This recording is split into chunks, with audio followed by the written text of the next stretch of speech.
What's up guys, the main subject today is not going to be lighting, it's going to be the Zhiyun Crane 4, which is the latest and flagship that they make. And the last gimbal that I had and used it a lot was the Crane 3 Lab. But this gimbal here is getting a little bit old and it's not compatible with the Canon R3, which is the one that's filming me right now. Occasionally I'm going to be switching this camera to that camera there, depending on what I'm doing. And of course you guys seen already a couple dozens of videos regarding the Zhiyun Crane 4, so my approach here is going to be slightly different. And I actually have used before some other gimbals from Zhiyun, but the problem is the Canon R3 is not really compatible. When I actually press record, the gimbal does not respond. So this one here is great because it is a more modern gimbal. So I'm going to be covering a few things that you probably haven't seen before, so stay tuned, I'm going to wear, I'll be right back.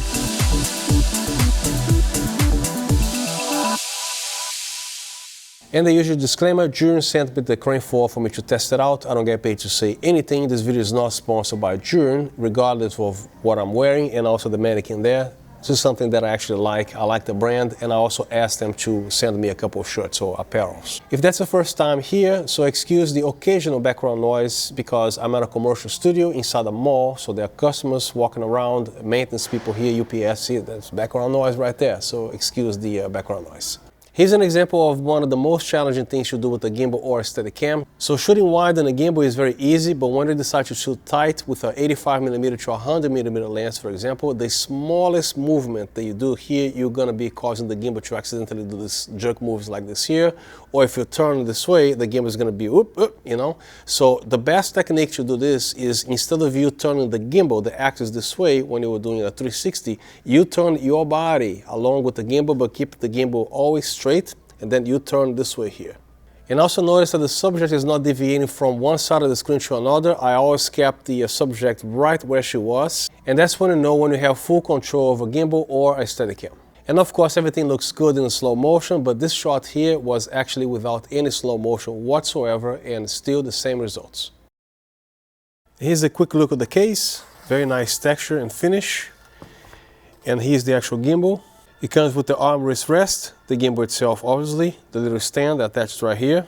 One thing I'm just a little curious why they make this upside down, so every time you lift this, this is supposed to fall, but I actually took care of this because I actually bought this case, I'll show this later. So this is the actual sling arm here. And this one here is a little bit more difficult to fall, so don't worry about it. And all the contents here are transferred right here. So everything fits nice and neat right there, as you can see. So inside this case, I have everything, and this fits perfectly. All the cables that this comes with, every USB cable they can think of, the plate, the actual softbox little silicone thing for the light here, this plate, all the screws, 3/8 1/4 inch, and all the screws here. And then finally the plate. Then I put this upside down here, so this screw goes right in here, it doesn't damage anything. And then you close it and put it back in here. So right now all axes are loose. To make sure your camera is properly balanced, you have to check all axes. First, I like to check the tilt. If it doesn't turn, it means it's good. And anywhere you stop the camera, it should not move at all, like this here, even on the sides, which tests this axis right there, in the other side. So if your camera doesn't go anywhere, that means your setup is properly balanced, and it's going to be good for your motor as well. So here's a little tutorial how to balance this camera. I'm sure most of you guys know, but when I want to bring it up is because the way this plate is actually designed, the only area that catches the camera is this very end of the plate right here, from the number 9 to number 12 here. So when you actually put your camera, make sure you slide all the way in the back, because even if you lock it, the camera is going to fly off the gimbal here. So I'm not sure if I like this design here, because the actual Manfrotto plate, the entire thing can be just, you know, you can just slide right here, right? So what you want to do is to make sure you sit this properly, go all the way in the back, and then you're going to hear a click, and then your camera is not going anywhere. And then you lock it right here.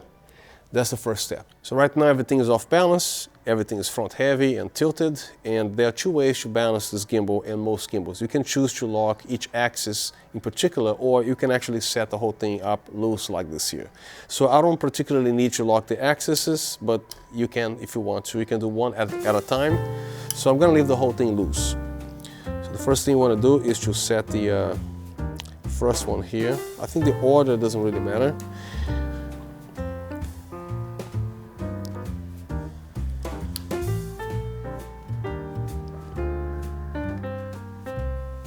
go. Adjust this one here.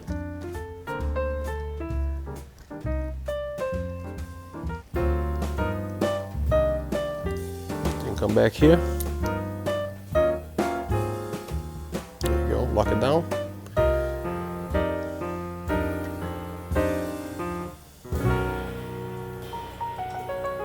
And there you go, should be balanced.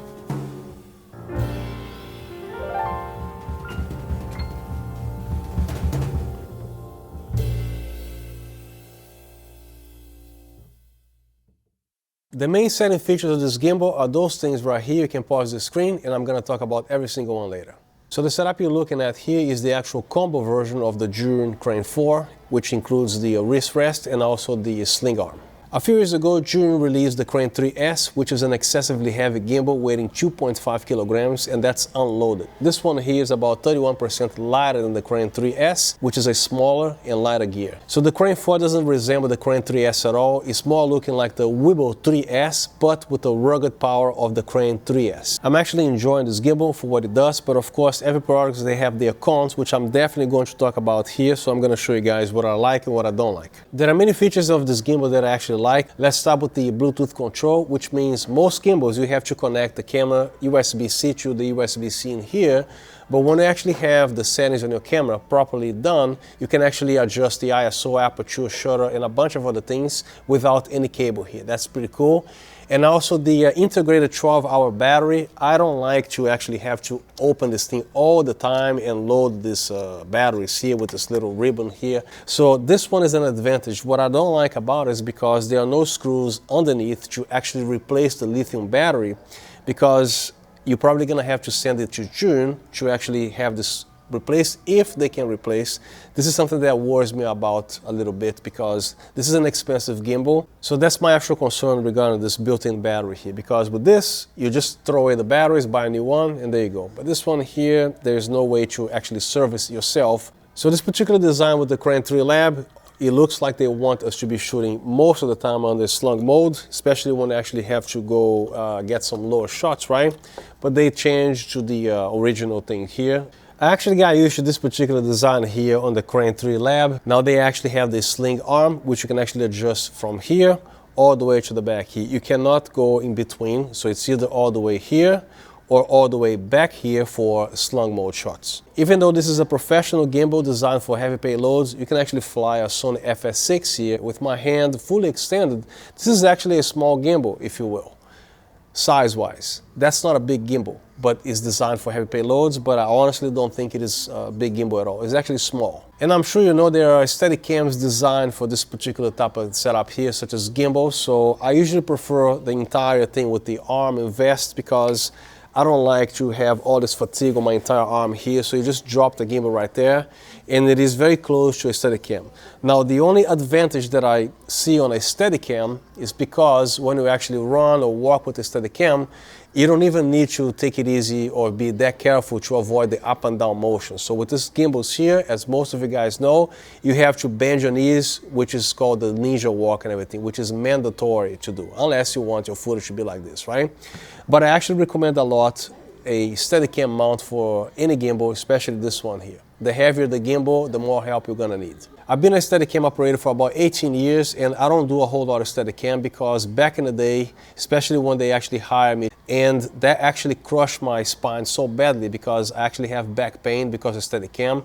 But that was back in the days. If you think an FS6 and this gimbal is a heavy payload, why don't you try the Steadicam or GlideCam, you know, back in the days, and they don't let you take it off, which means even if you charge by the hour, until you're done, they don't let you take it off. So that was literally a torture. Those rigs, they used to weigh at least 25, even 45, even 50 pounds. And not to mention those rigs, they cost tens of thousands of dollars. Now you're dealing with just a few $1,000s. Now comparing a gimbal to a Steadicam, they both have their pros and cons. And if you ask me if I would go back to a Steadicam, that depends. Now with a Steadicam, the heavier the rig, the better it is because of the inertia. Every time you put a semi-telephoto lens when you're actually shooting something close, a 360 around the subject. Let's say either a wedding, a couple kissing, or a movie scene, anything that requires a 360 around the subject.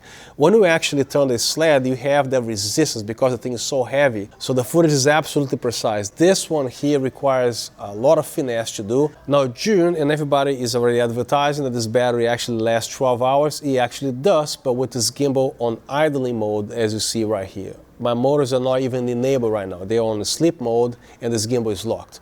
The battery time is going to depend on what you load up here. For example, a Sony FS6 fully rigged, especially if you're shooting on the sport mode, which is the go mode, right, which requires the motor to work harder. And especially if your gimbal is not fully balanced, they're also going to drain the battery faster. One of the things that I really love about this gimbal are the warning lights, because I don't know why this wasn't on the gimbal before. So right now my motor is completely asleep, so I'm going to be turning it on. So if you haven't seen this yet, I'm going to show you here. So by the way, this gimbal, you can actually override this way, hold it for 2 seconds, it will stay. So if you want to do this here, hold it for 2 seconds and then it will stay. And as you move, you can see the lights turning red. Just put a little bit of pressure here and then it turns red. And over here, you have to tilt the gimbal. And if it is unbalanced on this axis here, this big light over here on the back is going to actually be red as well. Pretty cool. And there are other ways to check the balance here that I'm going to show you guys later. So before you call Zhiyun for tech support, make sure your motor torque is set to the right amount. This particular payload here requires the motor to be set to the minimum, believe it or not. And if you start to see vibration on the motor, especially here, the interesting thing, when you actually touch this thing here, this handle base here, the motor stops vibrating. As soon as you let go, it will start vibrating again. But the problem is the camera is too light for the motor torque that you chose. This is why it vibrates. When it is also the opposite way, I think it will also vibrate if the camera is too heavy and the motor torque is actually set to a lighter mode. So make sure you actually calculate the payload here, and then you can accurately determine if your motor is set to the wrong way or the right way. Now I'm going to show you guys the auto calibration. Go on settings, click auto calibration, and then start. And this is going to be doing a series of wiggling here. That's going to feel each axis, whatever needs more torque or not. And the second thing going on there.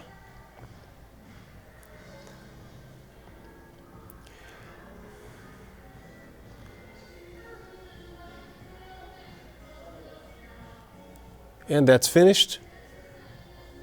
So initially I have this whole setup set to low, because if I set it to medium or high, the motor is going to start to vibrate somehow, which means the camera is too light for the gimbal. So after I finish this whole calibration here, the gimbal is going to give me another setting in which is no longer set to low. So you have to go to the parameter settings and then click on motor torque. And then now it's set to customize. So here's what the gimbal thinks is best for this particular load and setup here. But one thing that I noticed after you do the calibration, somehow the gimbal starts to vibrate slightly, and it only goes away if I reboot the gimbal and put it back to my settings, which I believe it is set to low. Everything goes back to normal and there's no vibration anymore. The record button is good for video and stills. When you lightly press it, it's going to focus, and then when you deep press it, it's going to actually record or take a picture, which is great. Right now the motors are on, and to temporarily shut them off, you just press and hold this here, and then you're going to see a little sleep mode here. To turn the motors back on, press this here, and there you go. When you press the button quickly, you go from lock mode to follow mode, and then to pan follow mode. The large button in the front, when you press and hold, you temporarily go to go mode, which is an aggressive way to shoot with the gimbal for sports or whatever, and then release, you go back to normal mode. When you double press, that's the POV mode, and then double press again, that's the vortex mode. Double press again, that's the portrait mode. Double press again, you go back to POV. Click once, you go back to the normal thing here. And then again, when you click one time, you go back to lock mode, and then follow mode, and then pan follow mode. On the large button in the front, when you triple tap, you go to the selfie mode. You can't be too slow or too quick. If you press it too quick, it's not going to work. A little bit slower. Or you can also choose it here as well. All the moves are here. Then here's the balance mode, which helps you to detect which axis needs fixing, which is pretty cool. And then all you have to do is to actually touch the axis to see what needs improvement in balancing, just a little bit and a whole lot. So as you can see, the gimbal is perfectly balanced. If it is slightly off balance, just a little hair, you can see by tilting the thing here. So this requires a little bit, and when it's this way, it requires a whole lot of fixing to do. But you can detect just the slightest little thing off balance, which is great. Now I'm going to tilt the other axis here, as you can see. And then this one here, the camera is going to tilt for you, and then you're going to test the axis only. But the camera must be with the lens pointing up for this to work, which does it for you. And the last one, you must tilt the gimbal, confirm, and then you move it this way, and then you start to turn. See this red right there? Then here is the settings. Auto-calibration, we already did that. Parameter settings, you have the motor torque, which is low, medium, high, or customized. When you do the self-calibration, it's going to be throwing into the customize automatically. Then you have the smoothness, how you want your gimbal to behave. And then follow speed, the same exact way. You can also customize. Then you can control the follow speed, joystick reverse, and dead band. Then you also have the focus setting, which is focus and zoom. Then you have parameter reset. Then control wheel. So the wheel is located in the front, which means you can actually select which one you want, either the roll or to control the aperture, shutter, all these things that you see here. So I'm going to go to the control wheel real quick. You can actually control all this here, but I'm going to be using primarily the ISO, shutter, and aperture, but you can also control all this here. So let's go with the ISO first, which is located right there. Slide that wheel. Then you can see the values changing. And then the shutter, which is right here. And then the aperture, which is in the middle here, right?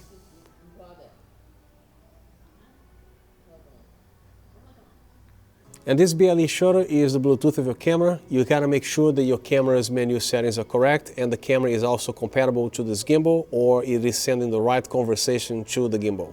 Then you have some fine tuning going on. You have these options. Then advanced features, you have the panorama, time-lapse, motion time-lapse, V-mode, all this stuff here. Then balance indicator, you can actually turn it on or turn it off, which are these lights right here. But why would you want to shut this off? Are you shooting inside a movie theater where everything should be dark? No, it's always nice to see this here. But you can actually turn it on or turn it off. And that should be it for the menu. Another thing that I really appreciate with this gimbal is the ability to do the settings just by scrolling. It features a 1.22-inch display right here, so it's a lot better than going over here and click the old school ways with the wheels and all. This is a game changer right here. Everything is so easy to use.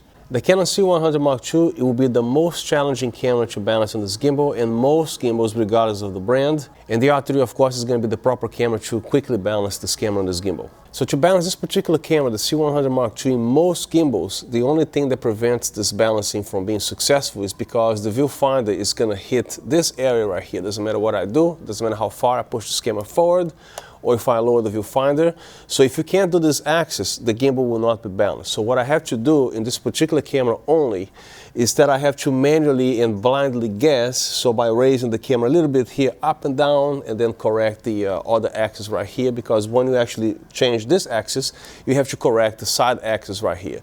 And this is what the problem is with this camera, because any other camera that does not have this long viewfinder, that's not going to be a problem. But this one here is always a challenge. So this is the solution that I have here. But that's only with this lens, the 24-105. If I put a smaller wide-angle lens here, and then that's not going to be a problem, because the viewfinder will somehow have enough clearance here, and then I can easily tilt this camera up. So if you have this camera, be aware, you probably know that you can't mount this camera in most gimbals, which is unfortunate. So before the Crane 4 and the Crane 3 Lab, I also own the Crane 2S. I believe it's not the Pro, it's the 2S. Somehow this camera was possible mounting on the gimbal. All axes could be balanced. Somehow the camera fit regardless of how far this viewfinder extends, and I could actually do it. It required a couple of tricks to do, but it was actually possible because I took that gimbal with this camera to weddings and everything, and it took me about less than a minute and a half to 2 minutes to balance this camera on the Crane S2.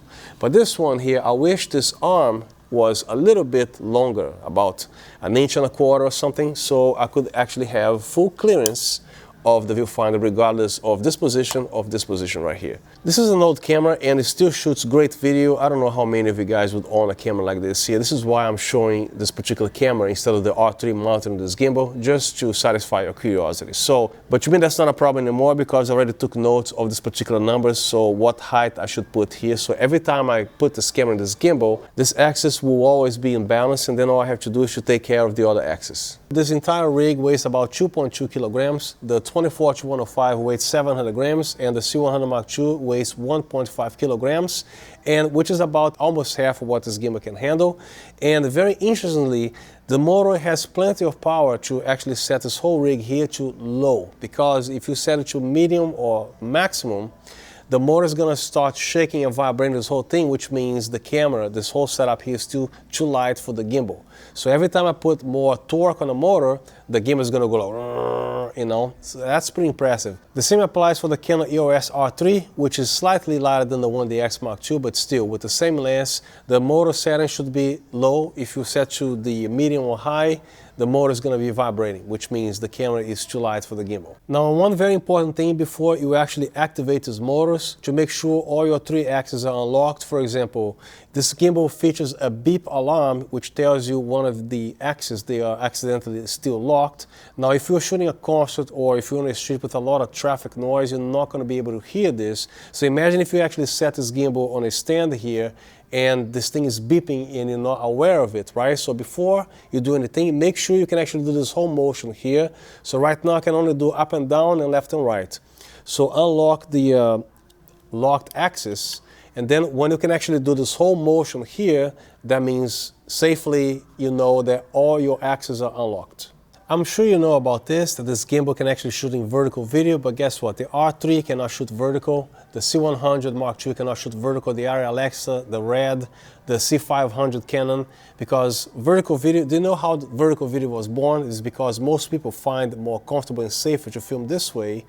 I wish Apple and Android didn't allow this. Always tilt this way, but anyway, this is how it was born, because as soon as you turn this into landscape mode, especially for the regular users, not filmmakers or anything like that, they're gonna probably drop this phone on the ground, so it's always comfortable this way. But definitely you can actually use this gimbal for vertical shooting. Me as a cinematographer, I refuse to shoot vertical video. Imagine you watching a production like a Hollywood movie, all in vertical. All you see is this area here, so forget about those breathtaking super wide shot, the super wide screen, the beautiful canvas that you see in the movie, right? So on vertical video, all you get is this here. So never mind. But of course you can actually use for still photography, placing the camera vertically on the gimbal, but why would you need the gimbal to shoot still photography? Put the camera on a tripod, or if you actually have steady hands, just, you know, turn on the stabilizer on the lens at least and shoot this way. But on a gimbal, I don't know. One thing that I was a little bit disappointed in not finding this gimbal, as you can see here on the Crane 3 Lab, it features the box built in, which means it allows you to see the image right there if you need to use the app displaying the image. So with this gimbal, it requires an additional purchase and more stuff to mount here. So otherwise, you're not going to be able to see the image right there. But everything else you can do with the mimicking of the move of the phone, the gimbal is going to do all that except the ability to see the image from the camera here.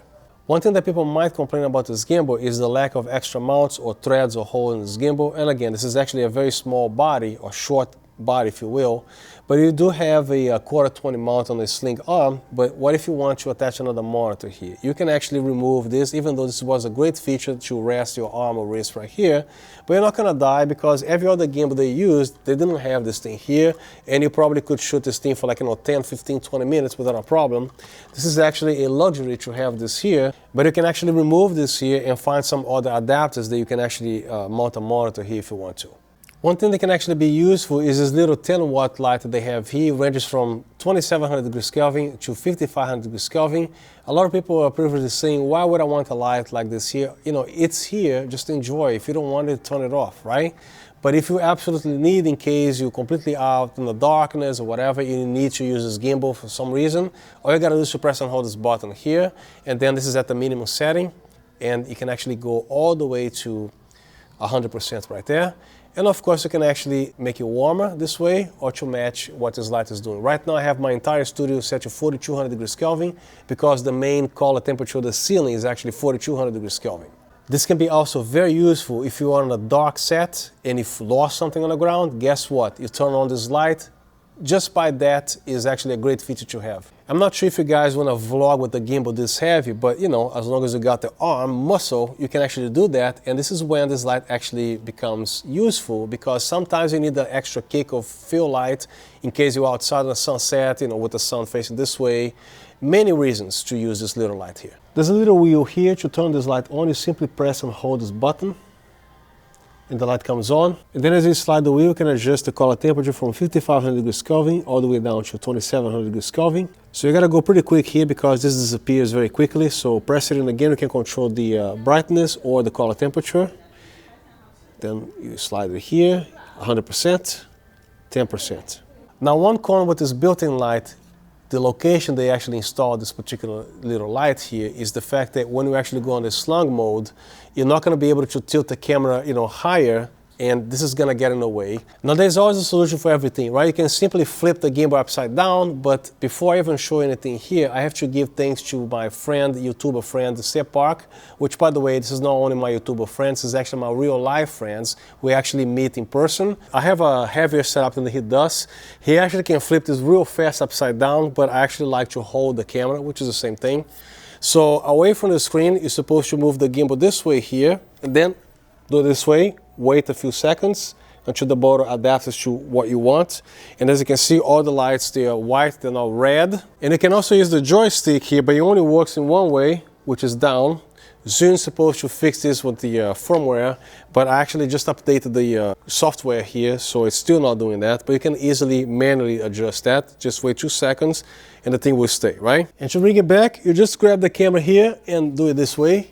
Wait 2 seconds until the gimbal knows that you're doing that, and then you press the triple tap button here, and then back to normal. So here's one thing that actually made me extremely happy when I actually unpacked this gimbal, is the fact that the plate that comes with this gimbal is actually an identical shape as a Manfrotto plate, which I'm tired of switching plates every time I go from a gimbal to the tripod. So you can actually remove the entire camera with the plate, with the quick release, everything assembled, and transfer to the tripod, and then you actually come back to the gimbal. All you have to do now is to adjust the camera front heavy or back heavy.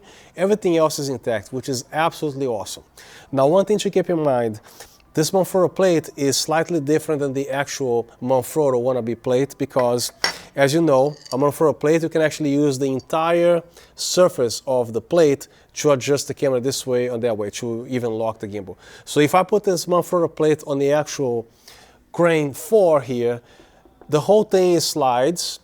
Good. Now be aware and keep that in mind, and never forget that this particular plate that comes with this gimbal, the only real estate that you have to actually lock this quick release is from here, from number 9 to number 12, from here to here. The way this quick release sits here, this is only sliding, okay? It doesn't matter which direction you go. Now, to fully, successfully, and safely engage this, you gotta pass that point, and then of course it features a little safety pin right here, which your camera's not gonna go anywhere, right? But when you are from here to here, even if you lock it and you grab your gimbal, guess what? Your camera is gonna crash on the ground. This is actually I'm not sure if I like this. So again, I cannot stress it enough. Make sure you have your quick release on unlock mode so you can actually sit this thing here, and then you advance all the way to the end until it locks this way, and then to lock the camera, you just lock it, and then your camera is 100% locked. Everything is locked, right? And then to remove this here, unlock it, press the safety pin right here, and then your camera slides. So here are my thoughts regarding the Zhiyun Crane 4. I think the same way, there's no such thing as a perfect camera. Also, there's no such thing as a perfect gimbal. But the way it is and the features that it has, I actually like the gimbal a lot. And I found it more comfortable and cooler than this gimbal right here, which is the last gimbal that I can actually compare to. I never bought the Crane 3S because it is extremely heavy. So this is the two gimbals that I had right now. And if you feel like it, let me know in the comment section what you like or what you don't like about this gimbal. I would love to hear from you as well. That's the end of my video. I hope you found the contents helpful. If you want to subscribe to this channel, you know what to do. And if you have any other questions, please feel free to drop them down in the comment section. I'll respond to everything that I see there. So once again, thank you very much for being here, and I'll see you next time.